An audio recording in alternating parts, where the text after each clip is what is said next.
আমাদের মাদ্রাসার ছাত্ররা আজকে সকালে ডাউল ও ভর্তা দিয়ে খানা খাচ্ছি। ভর্তা ডাউল কি স্বাদ হয়েছে তোমাদের?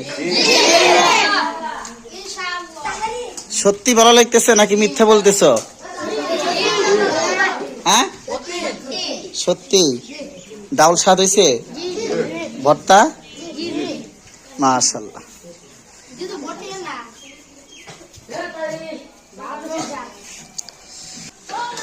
খানা খাওয়ার দোয়া পড়ছেন সকলেই? খানা খাওয়ার দোয়া পড়ছেন? খানা খাওয়ার আদব কি রকম? ভালো করে যে ছেলেটা বসে নাই, খানা খাওয়ার আদব যেমন সেরকম বসেন।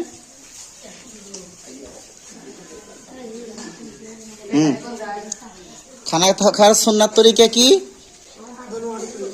দোনা উঠায়া খানা খাওয়ার সময়। ঠিক আছে, ইনশাল্লাহ সবাই খানা খান।